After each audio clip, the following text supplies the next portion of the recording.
A topological space X star is T1 space if and only if every singleton subset of X is closed. अगर X star हमारे पास कोई topological space है तो उसका हर singleton जो होगा वो क्लोज्ड होगा X में. Let's see its proof.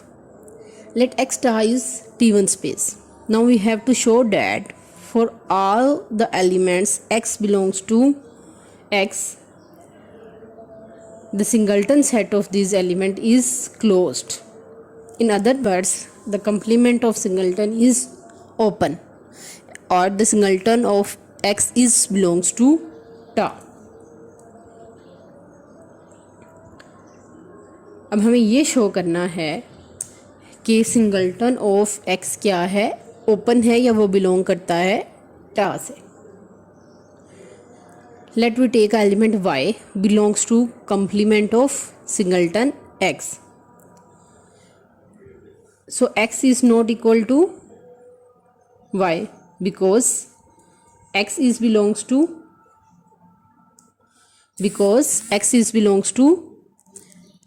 topological space X and Y belongs to complement of the singleton X. So X is not equal to Y. So there exist अगर X equal नहीं है Y के और X और Y दो distinct pairs हैं तो by definition of T1 space हमारे पास एक ओपन सेट एक्सिस्ट ज़रूर करता है UY जिसे Y बिलोंग करता है और X बिलोंग नहीं करता. So there exists an open set UY such that X belongs to UY as X is T1 space. So this UY is contained in complement of singleton X. So Y belongs to UY and UY is contained in singleton complement of singleton X. This implies complement of singleton X is open in X. क्योंकि हमने कोई भी element ले रहे हैं उसके लिए हमारे पास एक ओपन सबसेट मिल रहा है X का जो कि इस complement of X से बिलोंग करता है, singleton of complement of X से बिलोंग करता है. So this implies complement of singleton X is open in X. This implies singleton of X is closed in X. So हमने एक element X लिया और हमने इसको शो करवा दिया कि उसका सिंगलटन जो है, सिंगलटन सेट जो है वो क्लोज्ड है X में. Let's see the converse part. Let us each singleton subset is closed. We consider the two elements X and Y such that X is not equal to Y. Then we have the open set UX which is equal to X minus singleton Y, that is equal to complement of singleton Y, that is belongs to tau. Similarly, there exists an open set UY which is equal to complement of singleton X. UX is an open set which contain X and Y is not belongs to UX, and UY is an open set which contain Y and X is not belongs to UY. So this implies X star is a T1 space. We give the surety UX and UY are open set by using the given condition which is every singleton subset is closed. That's why complement of X singleton X and complement of singleton Y are opens. अगर ये इनके complements open हैं तो ये equivalent टा से belong करते हैं तो हमें टा से ऐसे दो ओपन सबसेट्स मिल गए, complement singleton X और complement singleton Y, जो कि T1 की प्रॉपर्टी को सेटिस्फाई करते हैं. This implies X star is a T1 space. Every subspace of a T1 space is also a T1 space. Let's see its proof. Let X star be a T1 space and Y is a subset of X and Y tau Y be a subspace of X tau. We know that if in a space every singleton subset is closed then that space is T1. ठीक है, हमने last जो देखी थी property उसमें हमने क्या कहा था कि X स्टार अगर T1 स्पेस है तो हर सिंगलटन सबसेट उसका क्लोज्ड होगा. तो अगर हम ये शो कर दें कि Y टा Y में हर सिंगलटन जो है वो क्लोज्ड है तो हम ये कह सकेंगे कि वाई टा वाई क्या है, एक T1 स्पेस है। और हमें ये गिवन है कि एक्स टा क्या है, एक T1 स्पेस है, और वाई टा वाई उसकी सब स्पेस है, और उसको हमने T1 शो करना है तो उसके हर सिंगलटन को हमें क्लोज शो करना होगा y में। Let p be elements belongs to y and y is a subset of x. Since x is a T1 space, so singleton p is closed in x and its complement is open in x.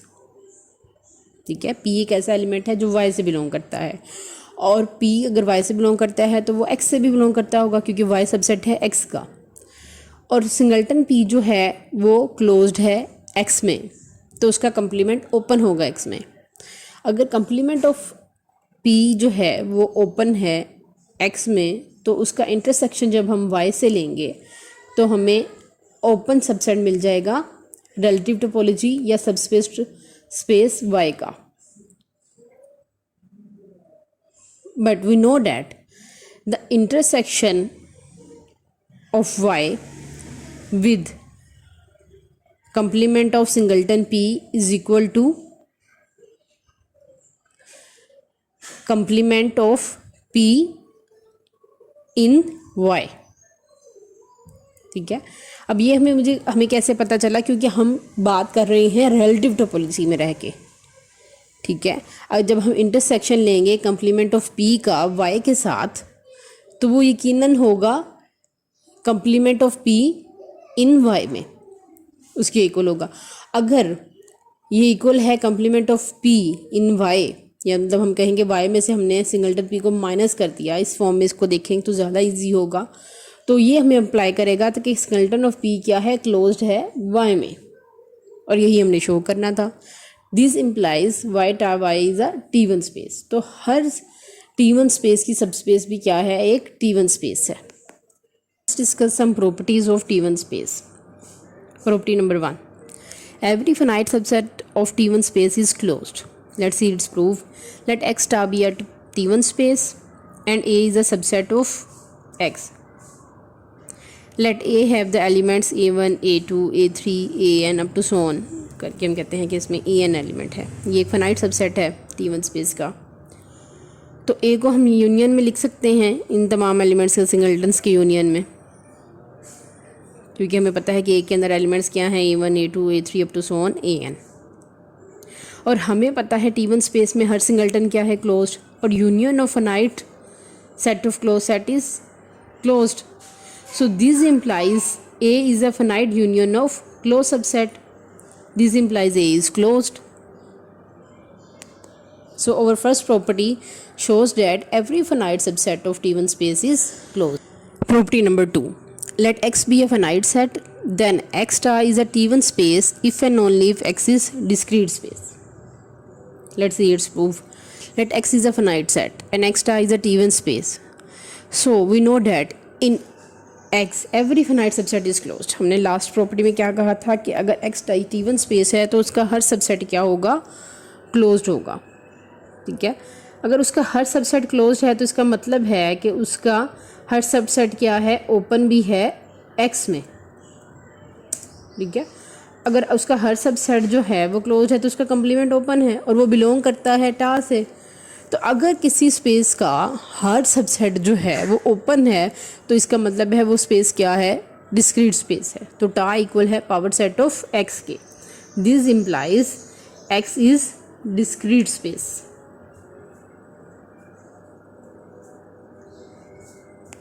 And we know that every discrete space is T1 space. Property number 3. Let A be a finite subset of a topological space X and X is a T1 space. Then derived set of A is empty. अगर X हमारे पास एक T1 space है तो उसका हर जो finite subset है हमें पता है कि वो क्लोज्ड होता है, और हर क्लोज सेट के ऐसा जो कोई भी सेट जो क्लोज्ड होते हैं वो अपने तमाम लिमिट पॉइंट्स को भी कंटेन करता है।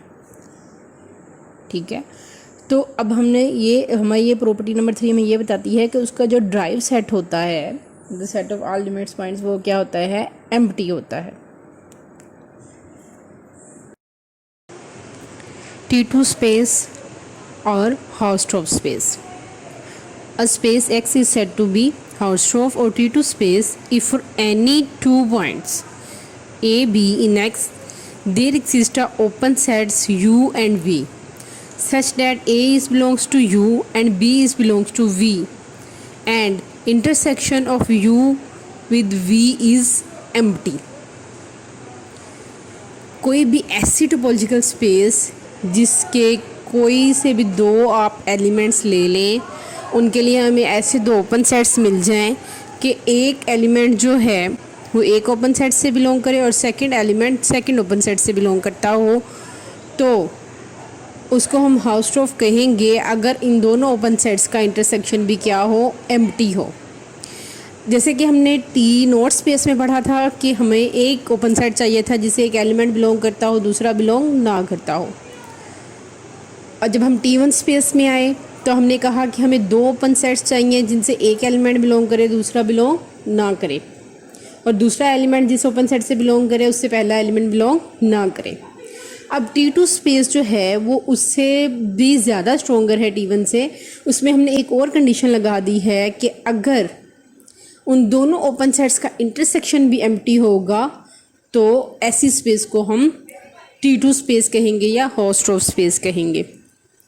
और by definition it is clear कि हर T2 स्पेस जो है वो T1 स्पेस है और हर T1 space T not space है। तो इसका मतलब है हर T2 स्पेस जो है वो T1 भी है और T नॉट भी है। लेकिन T1 स्पेस के लिए ज़रूरी नहीं है कि वो T2 हो या हाउसडॉर्फ हो। Let's see some examples of Hausdorff space. Example number 1, every discrete space is Hausdorff. Discrete space में हम कोई से भी दो एलिमेंट्स उठा लें, उसके लिए हमें दो सिंगल्टन्स मिल जाते हैं जिनसे एक एलिमेंट बिलोंग करता है, दूसरा बिलोंग नहीं करता, और इन दोनों सिंगल्टन्स का आपस में इंटरसेक्शन भी हमेशा एम्प्टी होता है। दैट्स वाई हम कह सकते हैं कि हर डिस्क्रीट स्पेस क्या है, हाउसडॉर्फ स्पेस है। Example number 2, every indiscrete space with more than one point is not Hausdorff. अगर हमारे पास इनडिस्क्रीट स्पेस में एक से ज़्यादा एलिमेंट है तो वो हाउसडॉर्फ नहीं होगी, क्योंकि अगर हमारे कोई से भी दो पॉइंट्स उठाएं तो उसके लिए हमें दो डिसजॉइंट ओपन सेट नहीं मिलेंगे, क्योंकि इनडिस्क्रीट स्पेस में हमारे पास दो ही ओपन सेट होते हैं, एम्प्टी सेट और होल स्पेस एक्स। तो उसके लिए हमें दो डिसजॉइंट ओपन सेट तो मिल ही नहीं रहे। दैट्स वाई हम कहेंगे कि indiscrete space with more than one point is not Hausdorff. Example number 3, R with lower limit topology is Hausdorff. Lower limit topology में हमारे पास ओपन सेट्स किस तरह की फॉर्म किए होते हैं, half open half close interval की फॉर्म में होते हैं, और जिसमें इंटरवल क्लोज्ड होता है। लोअर लिमिट क्यों कहते हैं इसको, कि वो लेफ़्ट साइड्स पे क्लोज होता है। ठीक है, अगर इस तरह की टोपोलॉजी में, लोअर लिमिट टोपोलॉजी में हम कोई से भी दो पॉइंट्स एक्स और वाई लेते हैं, हम कहते हैं एक्स लेस देन है वाई से, तो उसके लिए हमें दो ओपन सेट्स मिल जाते हैं। हम कहते हैं हमारे पास एक ओपन सेट है X C which is closed on C, जिससे एक्स बिलोंग करता है और वाई बिलोंग नहीं करेगा, और एक ओपन सेट है वाई डी, ठीक है, which is closed on Y, जिससे वाई बिलोंग करता है और एक्स नहीं बिलोंग करता, और इन दोनों ओपन सेट्स का इंटरसेक्शन जो है वो एम्प्टी है। तो हम कह सकते हैं कि R with lower limit topology क्या है, हाउसडॉर्फ स्पेस है। लेकिन on the other hand, R with the topology generated by the open sets of the form A infinity where A belongs to set of real line is not Hausdorff. उसकी क्या reason है कि अगर हम कोई से भी दो पॉइंट्स लेते हैं, मैं कहती हूँ रैंडमली हम 3 और 6 एक दो पॉइंट्स उठा लेते हैं, तो हमारे पास कोई भी ओपन इंटरवल 5 से इन्फिनिटी है जिसने 6 को कंटेन किया हुआ है। 6 बिलोंग करता है एक ओपन सेट 5 से इन्फिनिटी, क्योंकि हमें पता है कि हमारी जो टोपोलॉजी है उसके ओपन सेट्स इस तरह की फॉर्म के हैं, ए इन्फिनिटी की फॉर्म के। तो मैंने कह दिया कि 5 से इन्फिनिटी एक ओपन सेट है जिसने 6 को कंटेन किया हुआ है, ठीक है, लेकिन उसने 3 को कंटेन नहीं किया हुआ। मैंने पेयर उठाया 3 6 का और उसने 3 को कंटेन नहीं किया हुआ। लेकिन अब हमने एक ऐसा ओपन सेट देखना है जो जिसने 3 को कंटेन किया हुआ हो, तो जो भी हम ओपन सेट लेंगे जिसने 3 को कंटेन किया होगा वो 6 को भी कंटेन करेगा। मैं कहती हूँ मैंने एक ओपन सेट लिया है ए इन्फिनिटी और ए लेस देन है 3 से, तो ए इन्फिनिटी में 3 ने, ए इन्फिनिटी ओपन इंटरवल ने 3 को भी कंटेन करना है और 6 को भी। तो हमें इस टाइप की टोपोलॉजी में ऐसे दो ओपन सेट नहीं मिलते जिनसे हमें इस तरह के ओपन सेट नहीं मिले कि जिनका इंटरसेक्शन भी एम्प्टी हो और एक एलिमेंट एक ओपन सेट से बिलोंग करे, दूसरा एलिमेंट उससे बिलोंग ना करे। That's why R with topology generated by this type of interval is not Hausdorff. Example number 5. An infinite set with cofinite topology is not Hausdorff. लेकिन हमने कहा था कि हर कोफाइनाइट टोपोलॉजी जो है वो T1 स्पेस है, T1 प्रॉपर्टी को वो होल्ड करती है। लेकिन यहाँ हम कह रहे हैं कि infinite set with cofinite topology is not Hausdorff. इसको हम देखेंगे नेक्स्ट लेक्चर में कि ये क्यों Hausdorff नहीं है। Subspace of a Hausdorff space. Let X star is a Hausdorff space and A is a subset of X. Then the subspace of Hausdorff space is Hausdorff. अब हमें ये शो करना है कि हमारे पास ये जो रिलेटिव टोपोलॉजी है या सबस्पेस टोपोलॉजी है A टा A, वो क्या है, Hausdorff है। और हमें गिवन है कि X स्टार क्या है, वो भी एक Hausdorff स्पेस है। तो अगर हम कोई से भी दो पॉइंट्स लेते हैं X और Y Hausdorff space X में से such that X is not equal to Y, then there exist two open sets UX and UY, where X belongs to UX and Y belongs to UY, and the intersection of UX and UY is empty set. अब हमने ये show करना है कि relative topology जो हमने A पे define की है वो भी एक Hausdorff स्पेस है, ठीक है। A भी क्या है, एक विद रिलेटिव टोपोलॉजी टा A क्या है, Hausdorff है। तो हमने कोई से भी दो एलिमेंट्स A B ले लिए हैं सबसेट A में से। अगर A B सब A से बिलोंग करते हैं तो वो ऑब्वियस है कि वो X से भी बिलोंग करते होंगे। तो A B के लिए हमारे पास ओपन सेट्स हैं टा में UA और UB। A बिलोंग करता है UA से, B बिलोंग करता है UB से, और इंटरसेक्शन UA और विद UB क्या है, एम्प्टी सेट है। तो अब हमें पता है कि हर एलिमेंट जो होता है टा का, उससे रिलेटिव हमारे पास एक ओपन सेट बनता है रिलेटिव टोपोलॉजी में टा ए में। तो अगर UA UB ओपन सेट्स हैं टा में तो हमारे relative open sets UA dash क्या होगा, A इंटरसेक्शन UA, और relative open set UB dash क्या होगा, A इंटरसेक्शन UB। अब हमें पता है कि A बिलोंग करता है UA डैश से, क्योंकि A एलिमेंट A का भी है और A एलिमेंट UA का भी है। तो A एलिमेंट हो गया UA डैश का, इसी तरह B एलिमेंट हो गया UB डैश का। अब हम देखते हैं कि इनका इंटरसेक्शन क्या आता है। UA डैश का जब हम इंटरसेक्शन लेंगे UB डैश से तो वो आएगा एम्प्टी सेट। तो हमें सबसेट A के कोई से भी हमने दो एलिमेंट्स A B लिए, उनके लिए हमें relative open sets UA dash UB dash मिल गए, जिनसे एलिमेंट A बिलोंग करता है और एलिमेंट B बिलोंग करता है और उनका इंटरसेक्शन भी एम्प्टी है। डेट्स वाई हम कह सकते हैं कि subset A with relative topology टा A is Hausdorff. Let's state the very important theorem. Every metric space is Hausdorff.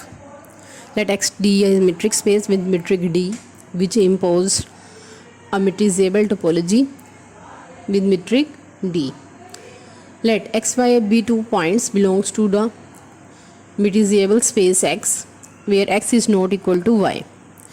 Since X is a metric space, so the distance between X and Y is non-zero. Let's say the distance between the points X and Y is R. So we have the open ball with center X and radius R by 2, and we have another open ball with center Y and radius R by 2. So we have two open sets UX and UY. UX have the point X and UY have the point Y. Now we have to show that the intersection of UX with UY is empty. We assume contrary, there exists a point Z belongs to the intersection UX UY. If Z belongs to the intersection of UX UY, then the distance between X and Y is less than equal to dxz plus dyz.